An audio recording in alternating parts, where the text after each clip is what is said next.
اعوذ باللہ من الشیطان الرجیم بسم اللہ الرحمن الرحیم۔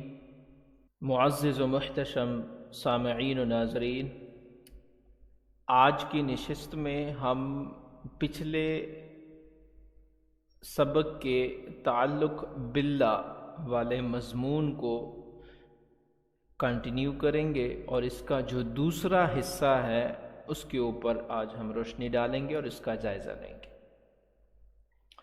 تعلق باللہ اور اس کی اہمیت کا جہاں تک تعلق ہے تو انسان چونکہ اللہ رب العزت کی وہ مخلوق ہے جسے اشرف المخلوقات کے ٹائٹل سے نوازا گیا،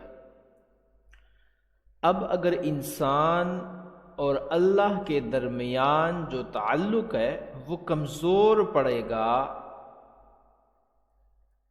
تو ضروری ہے کہ اس تعلق کے کمزور پڑنے کے اسباب کا جائزہ لیا جائے۔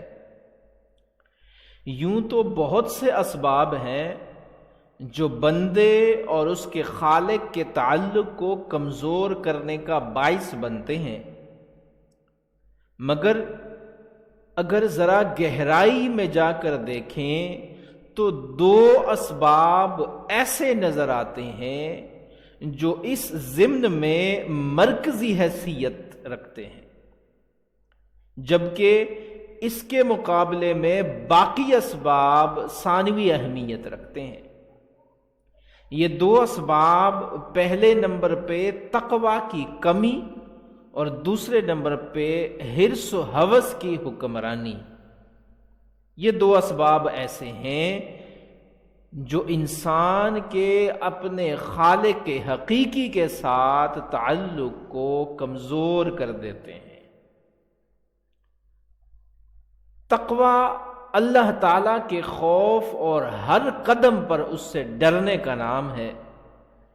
اگر اللہ کا ڈر دل میں موجزن ہو تو بندہ جرم اور خطا کرنے سے پہلے 100 بار سوچتا ہے اور اسے اللہ اور اس کے رسول صلی اللہ علیہ وسلم کی قائم کی ہوئی حدود پھلانگنے کی جرت نہیں ہوتی۔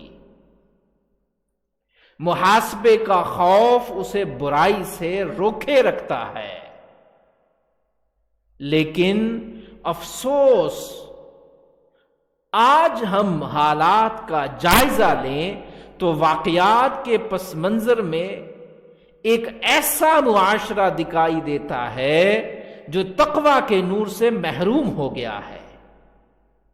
موجودہ صورتحال ایک ایسا نقشہ پیش کرتی نظر آتی ہے کہ نہ ملکی قوانین کا کوئی احترام باقی ہے اور نہ ہی شرعی ضابطے اور قانون کے تقدس کا کسی کو پاس ہے۔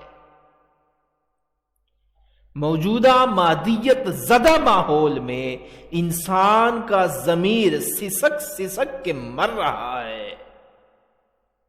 اخلاقی بندھن اتنے کمزور ہو گئے ہیں کہ زمانے کی آنکھ میں نہ حیا باقی ہے، نہ احساس جرم سے کوئی پریشانی یا ندامت کے پسینے سے تر ہوتے۔ حلال و حرام کی تمیز ختم ہو گئی ہے۔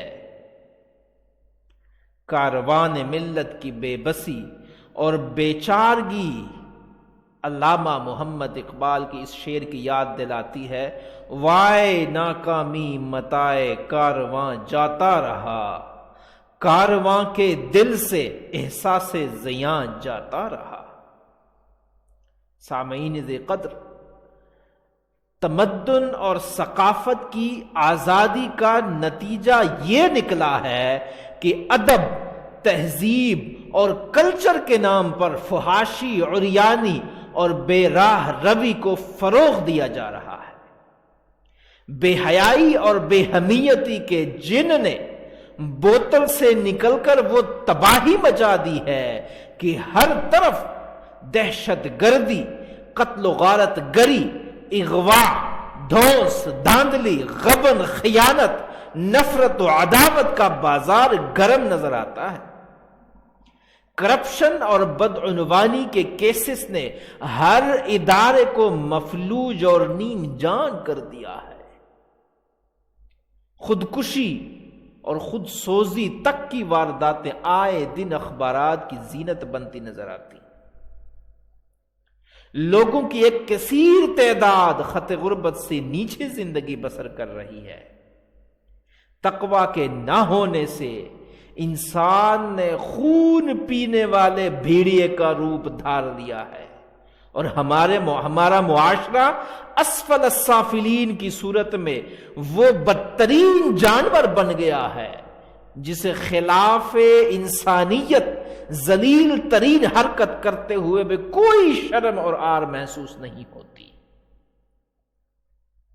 یہ حالات اس سبب سے پیدا ہوتے ہیں کہ لباس تقوی کی دھجیاں فضائے آسمانی میں بکھیر دی گئی ہیں، جس کے نتیجے میں انسان کا تعلق بندگی اپنے مولا سے کمزور کیا کٹ کر رہ گیا ہے، اور اس کا اپنے خالق و مالک کے ساتھ وہ رشتہ ہی نہیں رہا جو اس کے بندہ ہونے کے ناطے ہونا چاہیے تھا۔ دوسرا اہم سبب اللہ سے بندے کے تعلق بندگی کے کمزور ہونے کا اہم سبب ہوس کی حکمرانی ہے۔ آج بدقسمتی سے زندگی کے ہر شعبے میں حرص و ہوس نے اپنے پنجے گاڑ رکھے، جس نے انسان کو خود غرض، مطلب پرست، دھوکہ باز، لالچی، فاسق و فاجر، متکبر اور حرص و ہوس کا غلام بنا کے رکھ دیا ہے۔ معاشرے میں اخلاقی قدریں اس طرح سے پامال ہو رہی ہیں کہ لوٹ مار، ذخیرہ اندوزی، رہزری، بددیانتی، نوسربازی، ملاوٹ اور ناپ تول میں کمی جیسی بیماریاں اور خرابیاں عام پریکٹس ہو رہی ہیں، جس کے بارے میں حضور نے فرمایا تھا کہ جو ناپ تول میں کمی کرتا ہے وہ ہم میں سے نہیں۔ یہ سب بیماریاں اور خرابیاں ہوس کی پیدا کرتا ہے۔ ہوس نے انسانی رشتوں کا تقدس مجروح کر دیا ہے، دلوں سے محبت، مروت اور اخلاص تک چھین لیا ہے، اور اس کی جگہ پہ خود غرضی اور ابن الوقتی کے شعلوں کو ہوا دے کر انسانیت کے خرمن کو راکھ کا ڈھیر بنا دیا ہے۔ عام طور پہ تو ہوس کی ان گنت شکلیں ہیں، مگر ہوس زر اور ہوس اقتدار نے وہ گل کھلائے ہیں کہ تہذیب انسانیت سر پیٹتے دکھائی دیتی ہے۔ دغا بازی اور بے ضمیری انسانی مزاج میں ہمارے معاشرے میں اس حد تک سرایت کر چکی ہے کہ ایک دوسرے کی ٹانگ کھینچنے اور آگے نکلنے کی دوڑ میں انسان اخلاقیات کے سب سبق بھول چکا ہے۔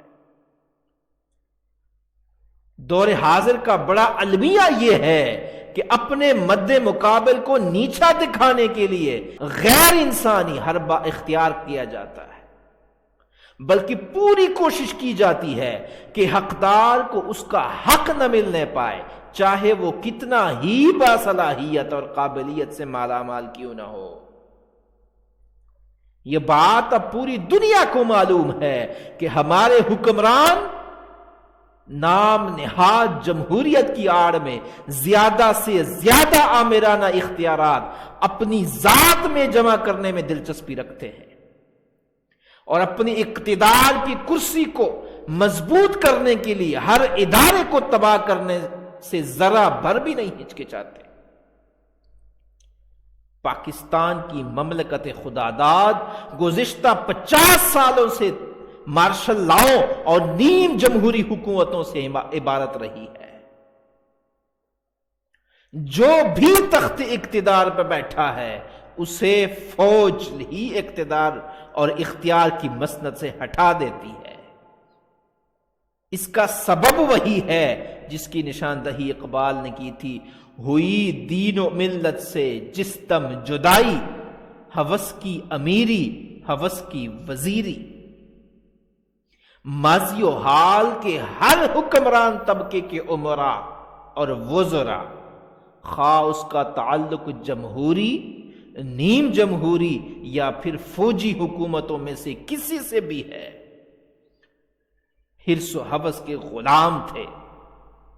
انہوں نے بجائے عوام کی خدمت کے ملک اور قوم کو دل کھول کے لوٹا ہے، ملک کی معیشت کو اپنے اللے تللوں سے کھوکھلا کر کے رکھ دیا ہے۔ آج پاکستانی قوم غیر ملکی قرضوں کے بوجھ تلے چیخ و پکار کر رہی ہے، اس کا کوئی پرسان حال نہیں۔